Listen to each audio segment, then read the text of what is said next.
નમસ્કાર મિત્રો, આજના વિડીયોમાં આપણે જોઈશું કે કર્મયોગી પોર્ટલમાં તમારી કચેરીના ઓર્ગેનોગ્રામમાં દેખાતા કોઈક એમ્પ્લોયને કઈ રીતના એ જગ્યાએથી રિલીવ કરવા અથવા તો રિમૂવ કરવા.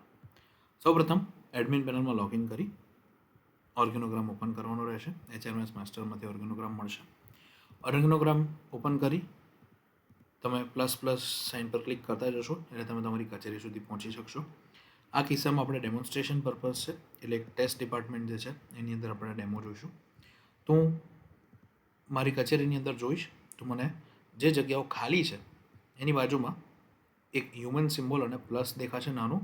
દેટ મીન્સ કે જગ્યા ખાલી છે, મારે અહીંયા કોઈનું પોસ્ટિંગ કરવું હશે તો હું કરી શકીશ. અને જે જગ્યા ભરેલી હશે તો ત્યાં એ જગ્યાના નામ અને પોઝિશન કોડની બાજુમાં પ્લસનું સિમ્બોલ દેખાશે. પ્લસના સિમ્બોલ પર ક્લિક કરતાં મને દેખાશે કે કોણ યુઝરનું નામ શું છે અને એમનો HRP નંબર શું છે. પ્રસ્તુત કિસ્સામાં યુઝર મેન્યુઅલ સેક્શન ઓફિસર તરીકે બેઠા છે ટેસ્ટ 1 બ્રાન્ચની અંદર ટેસ્ટ ડિપાર્ટમેન્ટમાં.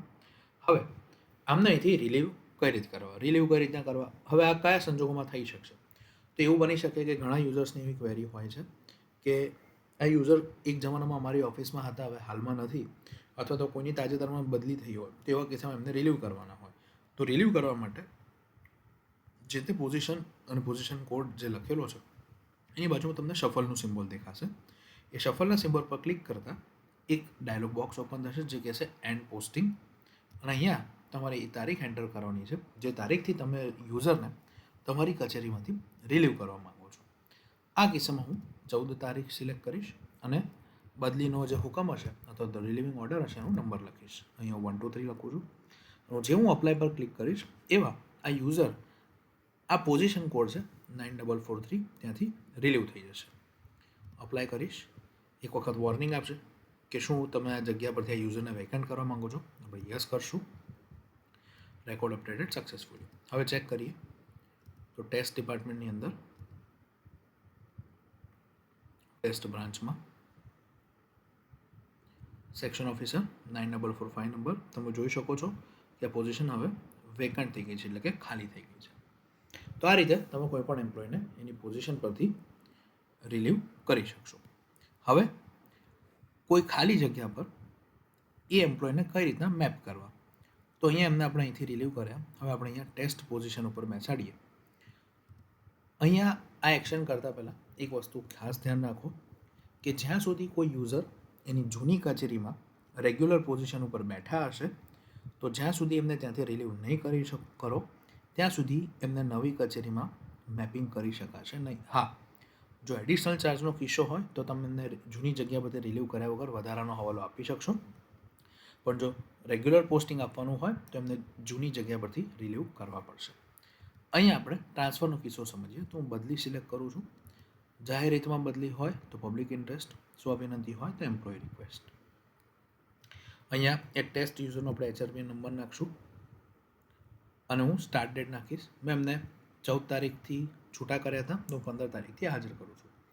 મિત્રો, અહીંયા એક વસ્તુ ખાસ ધ્યાન રાખજો, કર્મયોગી પોર્ટલમાં તમે કોઈ વ્યક્તિને એક જ તારીખે રિલીવ કરીને એ જ સેમ દિવસે હાજર નહીં કરી શકો. જો તમે એમને 14 તારીખે રિલીવ કર્યા હશે તો તમે એમને 14મીએ ફરીથી હાજર કરવા જશો તો સિસ્ટમ એરર આપશે. એરર અહીંયા આપશે, તમે જોઈ શકો છો કે date overlap for this regular position. એટલે આપણે એમને 14 તારીખે છૂટા કર્યા એટલે 14મીએ હાજર નહીં કરી શકીએ. ફરીથી આપણે એ જ એક્શન કરીએ, ટ્રાન્સફર, સ્વવિનંતી, સેમ HRPN, પણ હું ખાલી તારીખ અહીંયા 15 તારીખ કરીશ.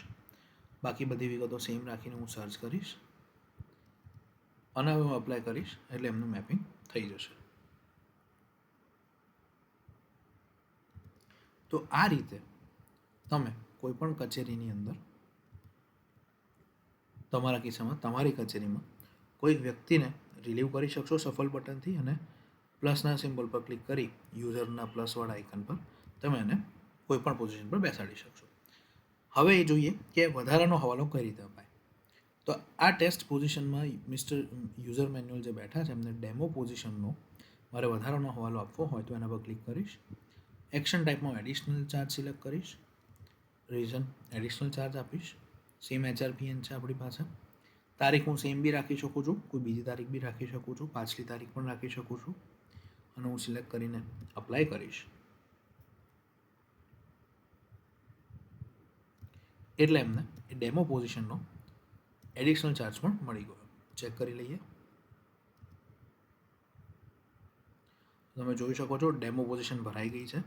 અહીંયા યુઝર મેન્યુઅલ સેક્શન ઓફિસર બેઠા છે, ઇન્ચાર્જ પોઝિશનમાં છે. ઇન્ચાર્જની પોઝિશન પણ એન્ડ કઈ રીતે કરવી, તો એના માટે પણ સેમ શફલના આઇકન પર ક્લિક કરી કઈ તારીખથી એમનો ચાર્જ એન્ડ કરવો છે એ તમે નાખી ઓર્ડરનો નંબર નાખશો એટલે તમે એને એન્ડ કરી શકશો. વેરીફાઈ કરી લઈએ.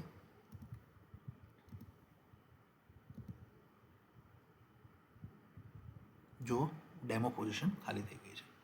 તો મિત્રો આ રીતે તમે તમારી કચેરીના ઓર્ગેનોગ્રામમાં જૂના દેખાતા કર્મચારીઓ કે જેઓ ઘણા વર્ષો પહેલાં કદાચ બદલી થઈ ગયેલો હોય પણ સાથીમાં તેમનું અકાઉન્ટ કે પોઝિશન ન હોવાના કારણે એમનું પોસ્ટિંગ અપડેટ ન થયું હોય તો તેવા કર્મચારી અધિકારી મિત્રો તથા તાજેતરમાં બદલી થયેલા હોય કે બઢતી થઈને આવ્યા હોય એવા એમ્પ્લોયનું મેપિંગ કરી શકશો. તમે બદલી બઢતીના કિસ્સામાં પણ અહીંથી જ action type action reason select કરી શકશો. તો મિત્રો આ સાથે અહીંયા સમાપ્ત કરીએ video. Thank you so much.